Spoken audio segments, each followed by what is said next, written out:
എങ്ങനെയാണ് പാർലമെൻറ്റ് നിയമം നിർമ്മിക്കുന്നത്? നമുക്കറിയാം പാർലമെൻറ്റിൻ്റെ മുഖ്യമായ ധർമ്മം എന്താണെന്നാണ് നാം പഠിച്ചത്. മേക്ക് ദ ലോസ് അല്ലേ, നിയമങ്ങൾ നിർമ്മിക്കുക. ആ നിയമനിർമ്മാണ പ്രക്രിയ എങ്ങനെയാണ് പാർലമെൻറ്റ് നടത്തുന്നതെന്നാണ് നാം പഠിക്കാൻ പോകുന്നത്. We have seen that the most important function of the legislature is to make laws. നിയമനിർമ്മാണമാണ് പാർലമെൻറ്റിൻ്റെ ഏറ്റവും പ്രധാനപ്പെട്ട ചുമതലയെന്ന് നാം പറഞ്ഞു വച്ചിരിക്കുന്നു. To make laws a definite procedure is followed. ഇന്ത്യയിലെ നിയമനിർമ്മാണ പ്രക്രിയ ചില നിശ്ചിത നടപടിക്രമങ്ങളിലൂടെയാണ് കടന്നു പോകുന്നത്. ടൈപ്സ് ഓഫ് ബിൽ, ബില്ലുകൾ, വിവിധതരം ബില്ലുകൾ. There are different types of bill. നമുക്കറിയാം വിവിധതരം ബില്ലുകളുണ്ട്. If a bill is introduced by a minister it is called a government bill. വിവിധതരം ബില്ലുകളൊക്കെ ചോദിക്കുന്നതാണ്, മനസ്സിലാക്കി വെക്കുക. മന്ത്രിയായ ഒരു അംഗം കൊണ്ടുവരുന്ന ബില്ലിനെയാണ് ഗവൺമെൻറ് ബിൽ എന്ന് പറയുന്നത്. അപ്പോൾ ഒരു മിനിസ്റ്റർ ഇൻട്രൊഡ്യൂസ് ചെയ്യുന്ന ബില്ലാണെന്ത്? Government bill. When a non minister proposed a bill it is called private members bill. മന്ത്രി അല്ലാത്ത ഒരു അംഗം അവതരിപ്പിക്കുന്ന ബില്ലിന് പ്രൈവറ്റ് മെമ്പേഴ്സ് ബിൽ അല്ലെങ്കിൽ സ്വകാര്യ ബില്ല് എന്ന് പറയാം. അപ്പോൾ ഗവൺമെൻറ് ബില്ല് എന്താണ്, സ്വകാര്യ ബില്ല് എന്താണ്, ഈ കാര്യങ്ങൾ നാം മനസ്സിലാക്കി. ഈ ധനവുമായി ബന്ധപ്പെട്ട മണി ബില്ല്, അതുപോലെ തന്നെ non money bill, then ordinary bill സാധാരണ ബില്ലുകൾ, അതുപോലെ തന്നെ കോൺസ്റ്റിറ്റ്യൂഷൻ അമൈൻമെൻറ്റ് ബിൽ, ഭരണഘടനാ ഭേദഗതി ബിൽ, ഇങ്ങനെ വിവിധ തരത്തിലുള്ള ബില്ലുകളുണ്ട് എന്ന് നാം മനസ്സിലാക്കുക. രാജ്യസഭയുടെ അധികാരവും ലോകസഭയുടെ അധികാരവും താരതമ്യം ചെയ്ത് പഠിച്ചപ്പോൾ ധനബില്ലിനെ കുറിച്ച് നാം പറയുകയുണ്ടായി. ഈ കാര്യങ്ങൾ ഓർത്തു വെക്കുന്നത് നല്ലതായിരിക്കും. Even before a bill is introduced in the parliament, there may be a lot of debate on the need for introducing such a bill. സഭയിൽ അവതരിപ്പിക്കുന്നതിന് മുമ്പ് ഒരുപാട് ചർച്ചകൾ, അണിയറ പ്രവർത്തനങ്ങൾ, ഇതിലൂടെയൊക്കെയാണ് ബില്ല് കടന്നു പോകാറുള്ളത്. ബില്ലുകൾ സാധാരണ പാർലമെൻറ്റിലെ ഏതെങ്കിലും ഒരു സഭയിൽ ആ സഭയിലെ ഒരു അംഗത്തിന് അവതരിപ്പിക്കാവുന്നതാണ്. A money bill can be introduced only in Lok Sabha. Once passed there, it is sent to the Rajya Sabha. എന്നാൽ ധനകാര്യ ബില്ലുകളുടെ കാര്യം പരിഗണിക്കുകയാണെങ്കിൽ അത് ലോക്സഭയിൽ മാത്രമേ അവതരിപ്പിക്കാൻ സാധിക്കുകയുള്ളൂ. ലോകസഭ ധനകാര്യ ബില്ലുകൾ പാസ്സാക്കി കഴിഞ്ഞാൽ അത് രാജ്യസഭയിലേക്ക് അയക്കും. ഈ വ്യത്യാസം നാം എപ്പോഴും നോട്ട് ചെയ്ത് പഠിക്കേണ്ടതാണ്. മണി ബിൽ എന്ത് ചെയ്യും? It can introduced only in Lok Sabha. ലോകസഭയിൽ മാത്രമേ അത് അവതരിപ്പിക്കാൻ സാധിക്കുകയുള്ളൂ. മണി ബില്ലിൽ രണ്ടാമത് മാത്രമേ എങ്ങോട്ട് അയക്കുകയുള്ളൂ? രാജ്യസഭയിലേക്ക് അയക്കുകയുള്ളൂ. ഈ വ്യത്യാസം മനസ്സിലാക്കുക കേട്ടോ. Then legislative procedure in India. ഇന്ത്യയിലെ നിയമനിർമ്മാണ പ്രക്രിയ. Every bill has to pass through 3 readings in each house. എല്ലാ ബില്ലുകളും സഭയിൽ 3 വായനയ്ക്ക് വിധേയമാകാറുണ്ട്. ഫസ്റ്റ് റീഡിംഗ് അല്ലെങ്കിൽ ഒന്നാം വായന. The first stage is the introduction of the bill. ഒന്നാം ഘട്ടം എന്ന് പറയുന്നത് ബില്ലിൻ്റെ അവതരണ ഘട്ടമാണ്. ബില്ലെന്ത് ചെയ്യുകയാണ്? ഇൻട്രൊഡ്യൂസ് ചെയ്യുകയാണ്. After taking permission of the house A member introduce the bill with an explanatory statement. സഭയുടെ അനുമതി വാങ്ങിയ ശേഷം ഒരു വിശദീകരണ പ്രസ്താവനയോടുകൂടി ഏതെങ്കിലും അംഗം ബില്ല് അവതരിപ്പിക്കുന്നു. അതുപോലെ സെക്കൻഡ് റീഡിംഗ്, രണ്ടാം വായന. This is a second stage. ഇത് സെക്കൻഡ് സ്റ്റേജും കൂടെയാണ്. In this stage the basic principles of the bill are discussed. ഈ ഘട്ടത്തിൽ ബില്ലിനെ സംബന്ധിക്കുന്ന അടിസ്ഥാന തത്വങ്ങൾ ചർച്ച ചെയ്യപ്പെടുകയാണ്. The mover of the bill may requested the house to consider the bill immediately. Bill അടിയന്തരമായി പരിഗണിക്കണമെന്ന് സാധാരണ അവതാരകൻ സഭയിൽ അഭ്യർത്ഥിക്കാറുണ്ട്. ബില്ല് അടിയന്തരമായി പരിഗണിച്ചേ മതിയാവൂ എന്ന് പറയും. Or he may make a request for referring the bill to a select committee or a joint select committee.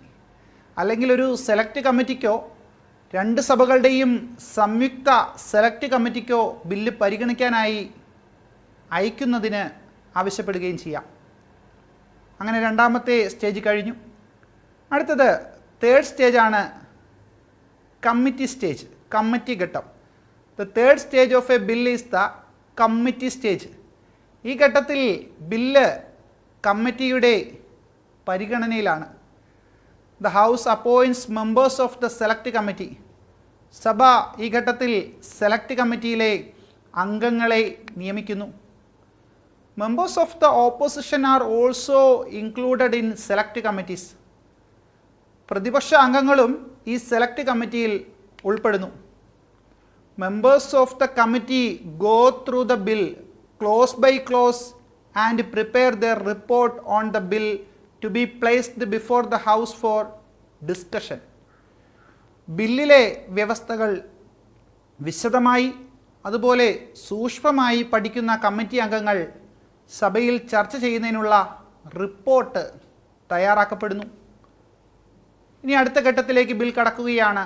അതാണ് റിപ്പോർട്ട് സ്റ്റേജ് അല്ലെങ്കിൽ റിപ്പോർട്ട് ഘട്ടം. It may be A unanimous report or A majority report.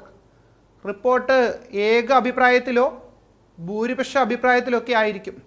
ഈ ചർച്ച ചെയ്ത കാര്യങ്ങൾ വിശദമായി റിപ്പോർട്ടിൽ അവർ അവതരിപ്പിക്കുകയാണ് ചെയ്യുന്നത്. In the light of the report of the committee the house discuss of the bill clause by clause. Committee റിപ്പോർട്ടിൻ്റെ വെളിച്ചത്തിൽ സഭ ബില്ലിലെ വ്യവസ്ഥകൾ ഓരോന്നും ഒറ്റയ്ക്കൊറ്റയ്ക്കായി ചർച്ചയ്ക്കെടുക്കുന്നു. വിശദമായ ചർച്ച നടക്കുന്ന ഒരു സമയം കൂടിയാണ്. Here much time is taken for the clause by clause discussion. ഈ ഒരു ഘട്ടത്തിലാണ് ഒട്ടേറെ സമയമെടുത്ത് സഭ ബില്ലിനെക്കുറിച്ച് അതിൻ്റെ ഓരോ ക്ലോസുകളും വിശദമായി ചർച്ച ചെയ്യുന്നതെന്ന് നാം മനസ്സിലാക്കുക. ദെൻ അടുത്തൊരു സ്റ്റേജിലേക്ക് കടക്കുമ്പോൾ തേർഡ് റീഡിംഗ് അല്ലെങ്കിൽ സഭയിലെ ഈ ബില്ലിൻ്റെ മൂന്നാം വായന ഇപ്പോഴാണ് നടക്കുന്നത്. ദ ഫൈനൽ സ്റ്റേജ് ഇതാണ്. On the day fixed for the third reading of the bill is presented before the house for its final approval.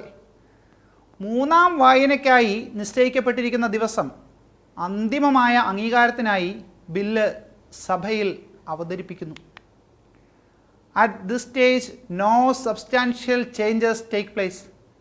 സാധാരണഗതിയിൽ കാര്യമായ മാറ്റങ്ങളൊന്നും ഈ ഘട്ടത്തിൽ വരുത്താറില്ല. Only verbal amendments are moved and disposed quickly. ഭേദഗതികൾ വാക്കാൽ ഉന്നയിച്ച ശേഷം പെട്ടെന്ന് പറഞ്ഞു തീർക്കുകയാണ് സാധാരണഗതിയിൽ നടക്കുന്നത്. Finally the bill is put to vote. അവസാനം ഈ bill വോട്ടിനിടുകയാണ്.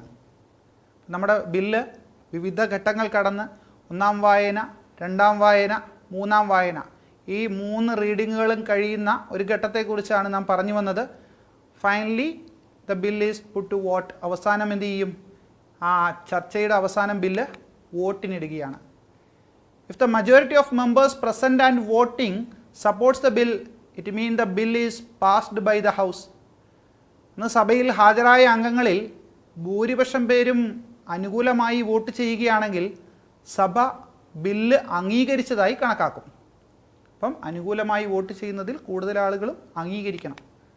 Then the bill is sent to other house. പിന്നീട് ബില്ല് എന്ത് ചെയ്യും? രണ്ടാമത്തെ സഭയിലേക്ക് അയക്കപ്പെടും. After both the houses have passed a bill it is sent to the president for his assent. ഇനി പാർലമെൻറ്റിൻ്റെ ഇരുസഭകളും ഇതേ പ്രക്രിയയിലൂടെ ഈ ബില്ലിനെ അംഗീകരിക്കുകയാണെങ്കിൽ ബില്ല് പാസ്സായതായി കണക്കാക്കപ്പെടുന്നു. ഇനി ബില്ല് പാസ്സായതോടുകൂടി ജോലി തീർന്നോ? ഇല്ല. ബില്ല് അവസാനം എന്ത് ചെയ്യണം? പ്രസിഡൻറ്റിൻ്റെ അംഗീകാരത്തിന് വേണ്ടി സമർപ്പിക്കണം. അവസാനം എന്ത് ചെയ്യും? പ്രസിഡൻറ്റിൻ്റെ അംഗീകാരത്തിനായി ബില്ല് സമർപ്പിക്കുന്നു. When the president assent to the bill it becomes a law. ബില്ലിൽ നമ്മുടെ പ്രസിഡൻറ്റ് ഒപ്പുവെച്ചാൽ അത് നിയമമായി മാറുന്നുവെന്ന് നാം മനസ്സിലാക്കുക. അപ്പോൾ നമ്മൾ നമ്മുടെ രാജ്യത്ത് എങ്ങനെയാണ് ഒരു ബില്ല് നിയമമായി മാറുന്നത് എന്നാണ് ഇപ്പോൾ മനസ്സിലാക്കിയത്.